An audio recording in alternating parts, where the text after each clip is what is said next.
Adedeji is an internationally renowned senior business executive with a career spanning across Fortune 500 companies like Amazon, Walmart, and PetSmart. Currently the Group Chief Executive Officer of wakanow.com, Bayo leads with customer-centric values and a relentless pursuit of excellence. He is a graduate from Clark Atlanta University with an MBA in Finance and BSc in Demography and Statistics from Obafemi Awolowo University, Ile-Ife. Make welcome once again to reInvent Conference Adebayo Adedeji.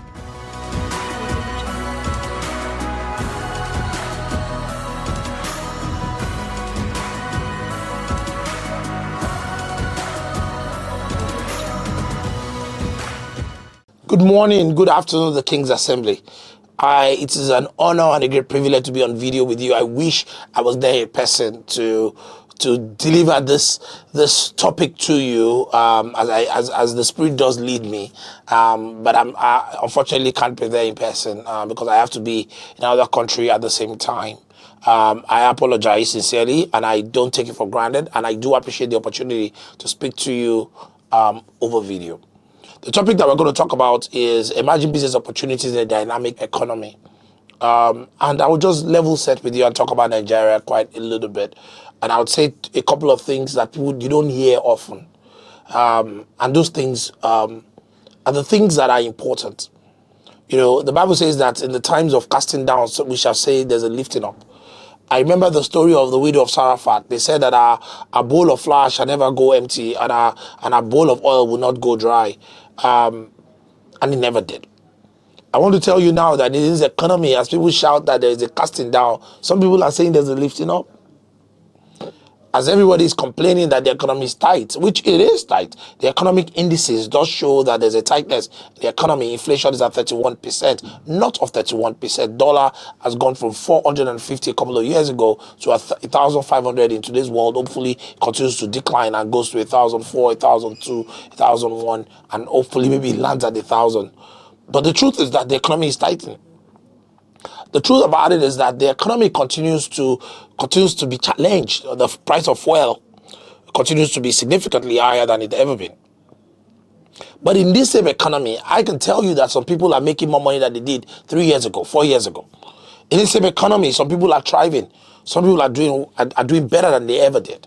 Why can't it be you? Number one, there's a need for a shift in mindset. You know, they talk about Nigeria having 220 million people. And I always say that how many of them have the buying power, but they all buy something. Everybody that lives in this economy buys something. And in the days of digital age, the opportunity continues to be democratic. It doesn't matter whether you're in Port Harcourt, whether you're in Ugoh or Wari, or you are all the way up north, or you're in Lagos, or you're in Ibadan. It doesn't even matter anymore. In today's economy, in today's creative economy, the ability to sell, the ability to reach people has become immense. And that's the opportunity that we have. Because what I want to say to you is that I made more money last year than I ever did in my life. Let me say it one more time. In my individual businesses, I made more money last year than I've ever done. And the economy was the toughest last year. Number one, you have Christ.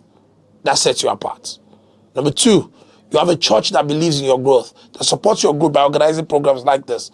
That is impactful. Number three, you are already blessed. And those three principles, along with what we're going to talk about, can propel you to the future. But you must first prepare your mind and open up your mind that things are possible and that growth is possible, that money can be made, that opportunities emerge. And you must focus on the donut and not the hole in between the donut. I'm talking of the foreign donut. Nigerian donuts typically don't have holes. But I say to you that the king is up there to take care of you. And oftentimes he has declared blessing on you. We just need to see it. When Ugoh was taking a son, Ishmael, and they went to the wilderness. And she went to the wilderness and she cried to God. She screamed and said, I cannot watch my child die of thirst because we can't find water. An angel of God appeared and said to her that, you know, I'm going to be here to help you, blah, blah, blah. Look there, and there's a well. That well was always there. She just couldn't see it. She needed an angel of God to point out to that well. I'm guessing and I'm hoping that this video is going to do that for you, to point to that well that can quench your thirst. But number one, are you hungry? Are you thirsty? If you are thirsty, let us go find that well together.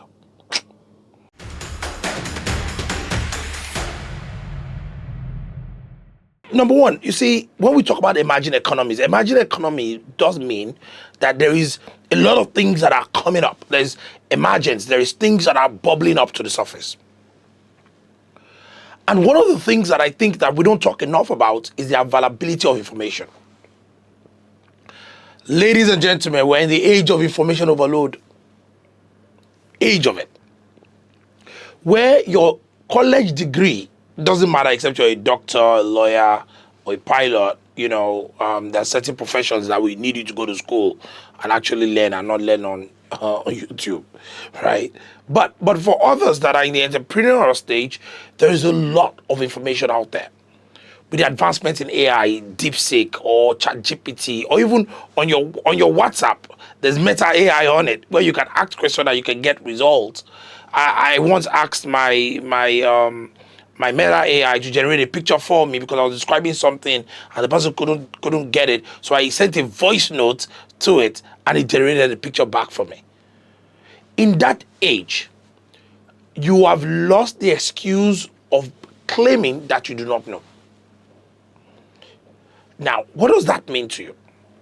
A couple of years ago, I thought about the business of how to make charcoal briquettes, and I've talked about in other videos in the past.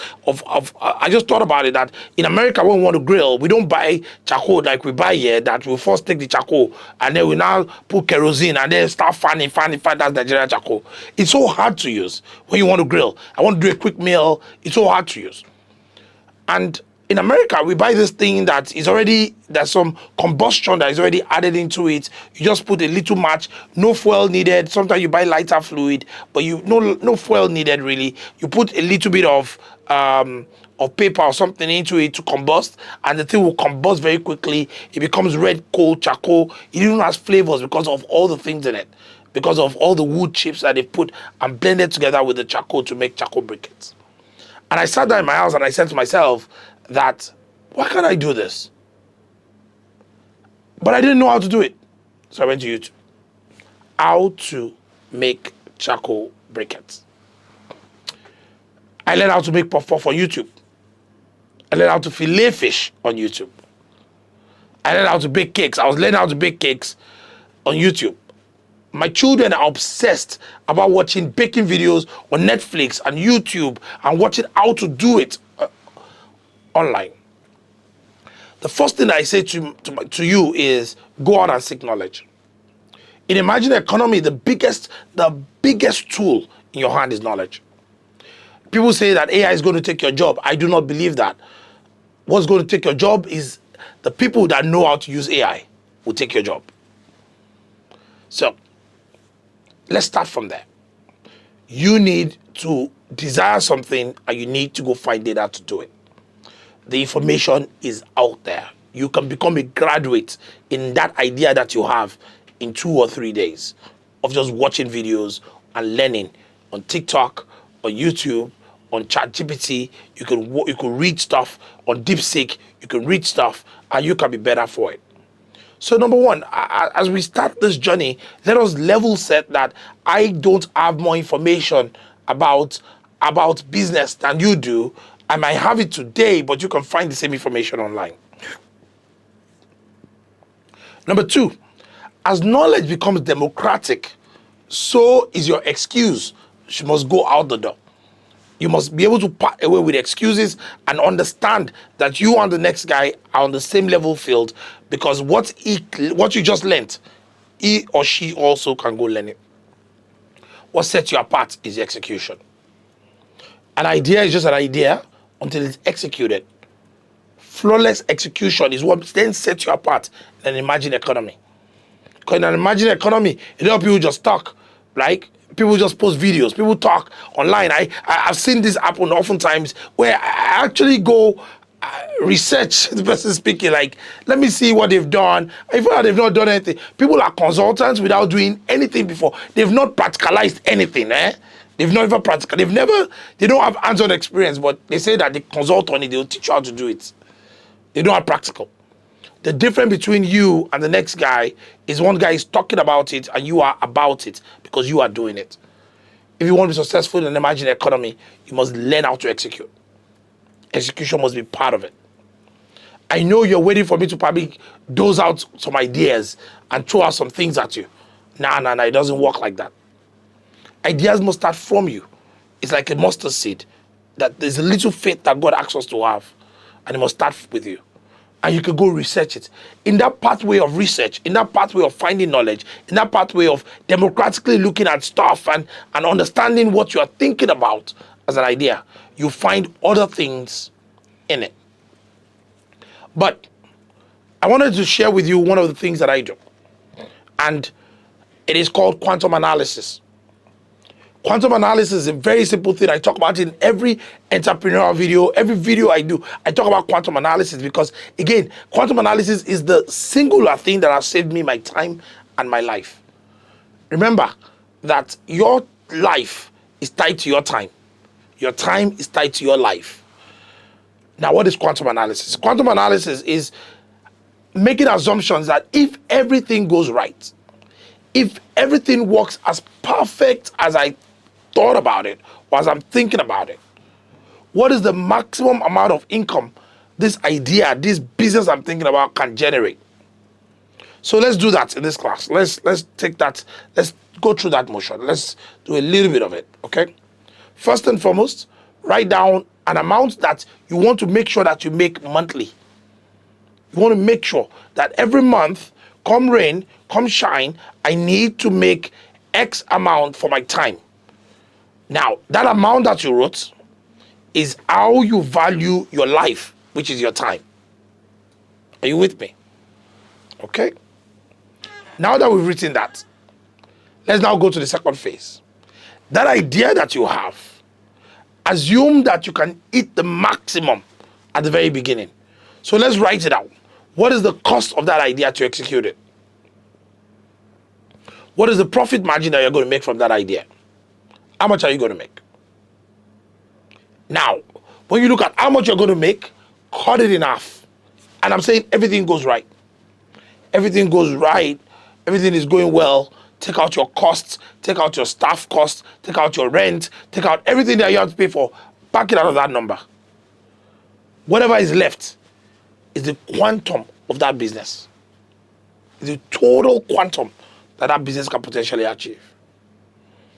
Is that number bigger than the number that you wrote down? Or is it smaller? If it's smaller, then you have a problem.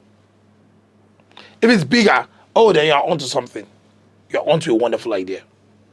Quantum analysis has allowed me not to invest in businesses because I do that math all the time. No matter how vibrant that idea sounds in my mind or how energetic I feel about the idea or the emotions that come with the idea when the idea was brought to me, I take it to a quantum analysis because the time I spend to make 500,000 naira is the same time because I don't have more time.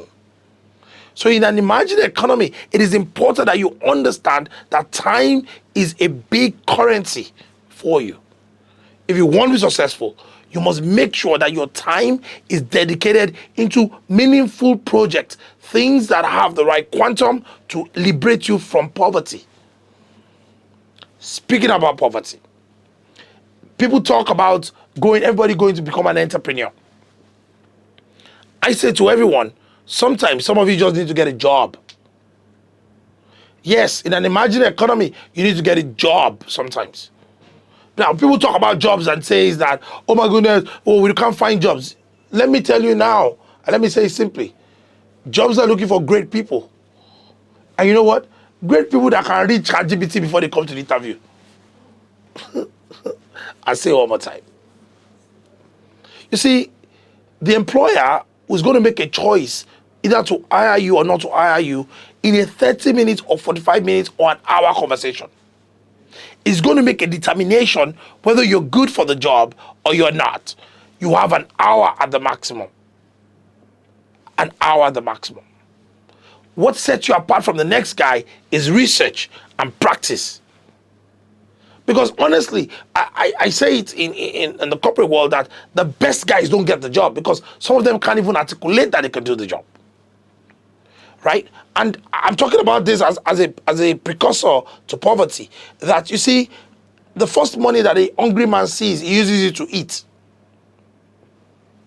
You must first cure poverty and move yourself up the cadre of the Maslow's hierarchy of survival. You must move up the cadre. Because when you move up the cadre is where you can allow yourself to actually truly flourish. And sometimes that means that you must go back and go get a job. And in getting a job, it is your determination, your ability to be persistent, your ability to research, your ability to articulate because you have practiced. You see, I used to talk to the mirror quite a bit. I used to stand in front of the mirror every single morning and I used to talk. I used to just speak to it. I talk about myself. It was a little narcissistic when you think about it, that I started in front of a mirror talking about Bayo. My name is Bayo. I am this, I'm that. Look at my experience. I was practicing. I was putting myself in that situation that when I get into that room, you know, I can articulate, I can describe me. Again, I talked about it, that it's not just ideas, it's about execution. Remember when I said that? Exactly what I'm talking to you about. Because again, getting that job requires you to practice. It requires you to be, because it might not be a job. Some of you are lucky enough. You might have other things that can give you sustenance. You must find sustenance. In emerging economy, the biggest challenge that people have is that people think that, you know, when there's a gold rush, that they can all go rush for gold.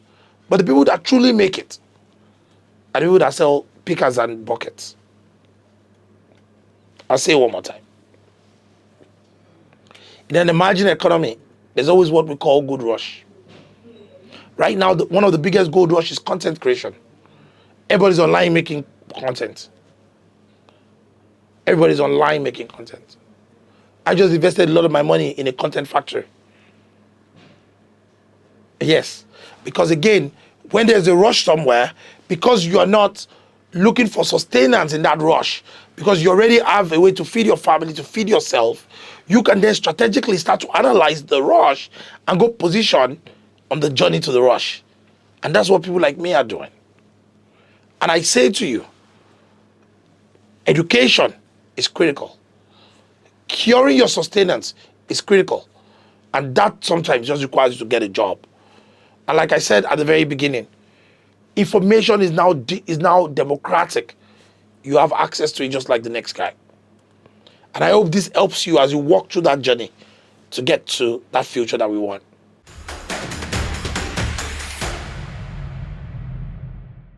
So in this last part of the clip, what I would like to do is, number one, now talk to you and give you like bullet points of actions that you need to take. And at the end of the day, I'll talk about opportunity when I'm done with all this. I divided this into 4 parts. Part 1, I'm going to talk to the individual.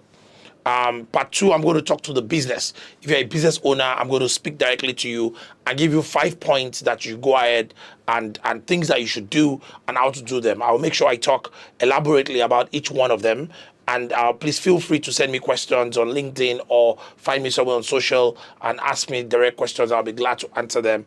The third part, I will talk about the church and government. But in this, instead of talking about government, I'll talk about the church and the things that I would encourage your church to continue to do. And the last part of it, I'll talk about mindset. And in that mindset and culture that you must foster, I will close with telling you about some of the things that you have and how to identify opportunities around you. Okay, so let's get started. So the individual. The individual that today you are still in limbo, you are thinking of what to do, you are not sure of where to go, you are a fresh college grad, you are out of a job, or you are looking for something to do, or you are just a career person looking for what to do. I'll tell you that in a dynamic environment, the first thing you must do is stay adaptable. Adaptability means that a lot of things are going to change. You see, the world is changing so fast now that we continue to critique the next generation without understanding that the next generation is showing us the kind of change to expect. It is our ability to adapt. If you want to be successful, is your ability to understand the change. Now, I'm not saying we should accept all the change. Like there's some changes that I have a hard time accepting because again, it's not Christ-like. It doesn't follow the principles of God. And I'm not saying we should accept that. But in the world of business, in the world of commerce, the world is changing. We buy more online now, whether directly or indirectly, than we did 10 years ago. So what would happen in the next 10 years? Is that adaptability that would make a difference for you. As individuals, you should have a soft copy of your CV. You should have a digital copy of your resume. You should have a contact card on your phone that is QR code. That is where the world is. That's your adaptability that makes the world different. That's number one. Number two, I talked about in the first part of the video, I wanted to put it as part of my checklist, is that consistent learning, that long life learning, your ability to adopt education and understand that getting a degree, getting a master's, a bachelor's, an HND, an ND, or being an apprentice is not the end. Things are dynamic. The environment is changing very hard, and it's your ability to kind of focus your energy on those things that makes a difference. Number three, you got to build relationships. You got to network. Like, they say your network is your net worth. And even if you're looking for a job, network, volunteer, network, join organizations, network, meet people, shake hands. I always make this joke that a lot of Nigerians don't even know how to shake hands. There is a proper way to shake people's hands when you network that make them understand that you are a valuable person. Most times when people meet people, the first thing they want to tell them is their problem, instead of even getting to know them. And I would recommend this. There's a book by Dale Carnegie called How to Win Friends and Influence People. How to Win Friends and Influence People. I recommend that book. There's an audio book about it. I think some of this book is actually available on YouTube. I recommend you to learn how to network and learn how to meet people. Whether you're an introvert or you're an extrovert, it doesn't matter. Learn how to network and build relationships. Number four, whether you're an employee or a business owner, you must have an entrepreneurial mindset. An entrepreneurial mindset means that you would ask yourself, if it was my money, would I do it like this? That is what will set you apart in this dynamic age. You have to be proactive. You have to be innovative. You have to be willing to take calculated risk. That is how you make a difference as an individual. And then finally, is resilience. Resilience in this sense is that you must develop mechanism to deal with uncertainty and deal with setbacks. You see, in dynamic environments, setbacks will come. Uncertainty will happen because again, it's moving, it's fluid, and things are moving all over the place. It's your ability to deal with that uncertainty and plan for it. That's why your risk must be calculated. Wise men always test the depth of water with 1 foot. I'll say that one more time. Wise people, men and women, they test the depth of water with 1 foot. When they see a puddle of water, they don't jump into it. They test it with 1 foot because they understand that the environment is fluid and dynamic. Okay? To the business owner, I know that the world is changing very fast. I know that everything around you is moving so fast. Man, number one, you must be innovative. You must learn how to innovate. You must learn how to think on your feet and innovate. You see, I will jump to my number 5 and bring it back beside my number 1 because you must collect data. And I will spend some time on that. When we talk about data, people, basic entrepreneurs that don't have mathematical backgrounds will start to say, oh my goodness, data, what do I do? Your eyes is the biggest collector of data. What happens around you? You must pay attention to the things around you. That's how you survive in a dynamic environment. I speak to you now from the bottom of my heart that oftentimes we don't even observe what goes on around us. But too concerned about gossips, about, and I see this in today's world where people drive on the road and they don't even look at their environment. Like they're too buried in their phones looking at gossip between VDM and Nedu and this, because they don't pay attention to the things happening around them. You must pay attention. Your eyes collect a lot of data. Your eyes collect a lot of data. And I'll tell you one of the data that I collected. In one of the videos, I talked about my content factory. My content factory was necessitated because I realized that every time I go to restaurants, I see young people there just taking pictures. Nice fancy restaurants with nice ambience. They go in there and they're taking pictures, trying to collect content. A manager will walk up to them and say, you know, you can't record here, you can't do this here, you can't do that here. I realize that there is a need for people to have places that are aesthetically pleasing where they can collect data, where they can actually shoot content. That means that there's a demand for it. People rent Airbnb. Every time they invite me for a podcast, they usually rent Airbnbs to do podcasts. It tells me that there is a need for a standard studio set place where people can record podcasts, where people can do record content, because we're in the digital age. So it was my eyes that allowed me to collect that data, that there was enough demand. Of course, I did incremental research on it. Data is important. So as you innovate, you must innovate around data. Number 2 is agility. Agility, man. You can't be a business person that is always complaining, because the changing market condition, the market environment is going to be hard. You must be adaptable. You must be agile. You must be agile. Agility.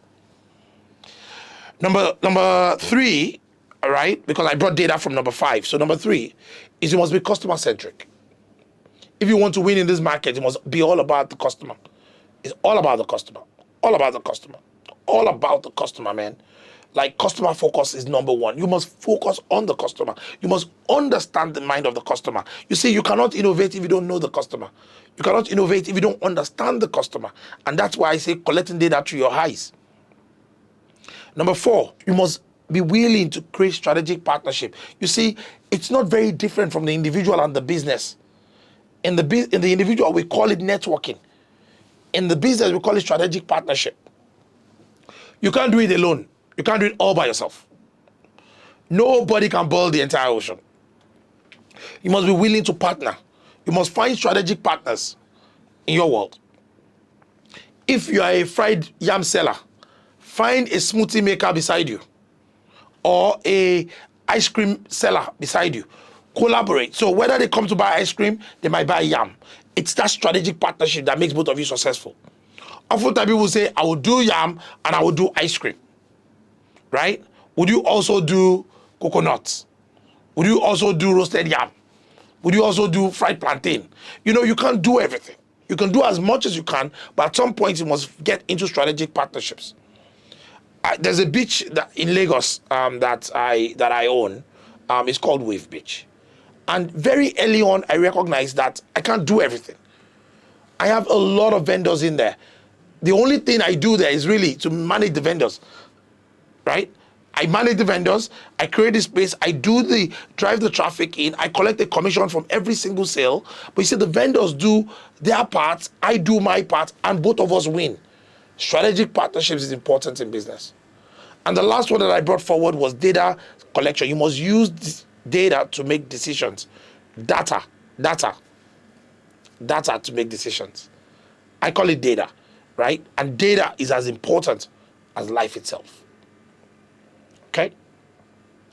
To the church, I think that you're doing an amazing job with these things. I want to encourage you to continue to foster businesses. Foster business. Encourage them. Like what you're doing now, bringing me to speak, bringing other speakers to speak, I think is a great initiative. How do we continue to do that? Because our people get liberated. I believe as an individual that 80% of prayer points that people have in today's world is driven because of poverty. If we cure poverty, then we can focus on the real issues. We can focus on even heaven. Number 2, continue to make investment in training and development. I wanted to make sure that I put this on record because of the how people are going to see this all over. Most churches should embrace what King's Assembly is doing and embrace and teach it, and teach business and teach education. I want to encourage the church to actually invest in R&D. Because there is no body of knowledge that actually collects data on the behavior of an average Nigerian. Because an average Nigerian doesn't behave or buy like the average European. A lot of data that we have is the behavior of the Western world because we don't document data on our behavior. How do people come to church? How do they live when they come to church? What do they like to do? Let us write it down. I think that the church itself should also promote trade and investment. Right? Invest in some of the businesses in the church. Encourage your business people. So let's set up a grant together that we can give people grants, or we can even give them investments that we can collect our money back when they make it, right? Because that's the way to help these people to do better. And finally, we should emphasize on social responsibility to all our businesses together. I think as we talk about the individual, we talked about the business, we talked about the institution, the church and government. What I just said to the church is adaptable to government. The last part that I want to talk about as I close this entire series with you is your mindset and your culture.